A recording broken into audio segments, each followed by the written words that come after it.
ദൈവനാമം മഹത്വപ്പെടുമാറാകട്ടെ. സമാധാന സന്ദേശത്തിലൂടെ എന്നെ ശ്രദ്ധിക്കുന്ന എല്ലാ പ്രിയപ്പെട്ടവർക്കും വീണ്ടും വരുന്നവനായ ക്രിസ്തുയേശുവിൻ്റെ നാമത്തിൽ എന്നെ സ്നേഹവന്ദനം. റോമാലേഖനം 11 അധ്യായം അതിൻ്റെ 25 മുതലുള്ള ഭാഗങ്ങളിൽ, സഹോദരന്മാരെ, നിങ്ങൾ ബുദ്ധിമാന്മാരെന്ന് നിങ്ങൾക്ക് തന്നെ തോന്നാതിരിപ്പാൻ ഈ രഹസ്യം അറിയാതിരിക്കരുത് എന്ന് ഞാൻ ആഗ്രഹിക്കുന്നു. ജാതികളുടെ പൂർണ്ണസംഖ്യ ചേരുവോളം ഇസ്രായേലിന് അംശമായി കാഠിന്യം ഭവിച്ചിരിക്കുന്നു. ഇങ്ങനെ ഇസ്രായേൽ മുഴുവനും രക്ഷിക്കപ്പെടും. വിടുവിക്കുന്നവൻ സിയോനിൽ നിന്ന് വരും. അവൻ യാക്കോബിൽ നിന്ന് അഭക്തിയെ മാറ്റും. ഞാൻ അവരുടെ പാപങ്ങളെ നീക്കുമ്പോൾ ഇത് ഞാൻ അവരോട് ചെയ്യുന്ന നിയമമെന്ന് എഴുതിയിരിക്കുന്നുവല്ലോ. ധന്യനായ പൗലോസ് സഭയ്ക്ക് ലേഖനം കൈമാറുമ്പോൾ പരിശുദ്ധാത്മാവിൽ പറയുകയാണ്, സഹോദരന്മാരെ, നിങ്ങൾ ബുദ്ധിമാന്മാരെന്ന് നിങ്ങൾക്ക് തന്നെ തോന്നാതിരിപ്പാൻ ഈ രഹസ്യം അറിയാതിരിക്കരുത്.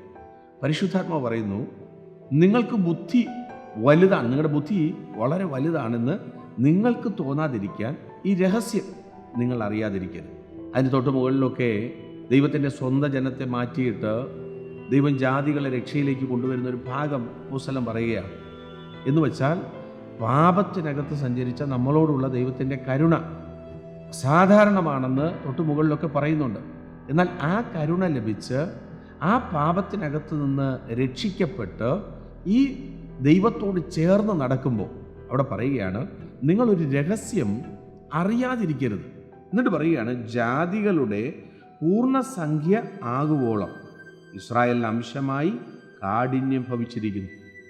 പ്രിയരെ, നമ്മുടെ കഴിവ് കൊണ്ടോ നമ്മുടെ സാമർഥ്യം കൊണ്ടോ അല്ല, ദൈവത്തിൻ്റെ മനസ്സലിവാണ് ജാതികളെ ഈ അർഹതയില്ലാത്ത രക്ഷയിലേക്ക് പ്രവേശിപ്പിച്ചത്.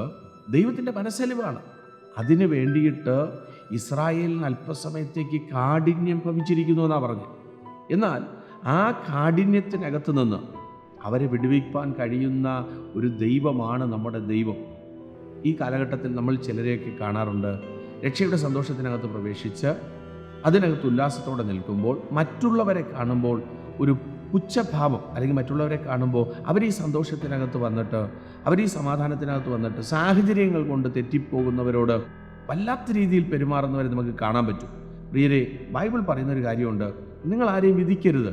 കാരണം നാളെ അവരും ഈ രക്ഷയിലേക്ക് മടങ്ങി വരാൻ, അവരും ഈ മാനസാന്തരത്തിലേക്ക് തിരിച്ചു കയറാൻ സാധ്യതയുണ്ട്.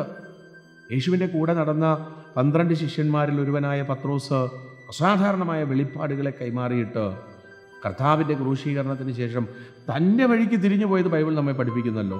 എന്നാൽ മാറി നിന്ന് ആരെങ്കിലും ആ പത്രോസിനെ വിരൽ ചൂണ്ടിയിട്ട് എന്തെങ്കിലും കാര്യമുണ്ടോ? കർത്താവ് മടങ്ങി വന്ന് ഉയർത്തതിന് ശേഷം ആ തിബരിയാസ് കടൽക്കരയിൽ വന്ന് ആ പത്രോസിനെ വീണ്ടും ചേർക്കുകയല്ലേ. ജീവിതത്തിനകത്ത് ഈ സന്ദേശം കേൾക്കുമ്പോൾ പ്രിയരെ, ഇവിടെ പറയുന്നു, അല്പസമയത്തേക്ക് ഇസ്രായേലിന് വന്ന കാഠിന്യം അവരെ എന്നേക്കുമായി ചേർക്കാനായിട്ട് ഇടയാകും.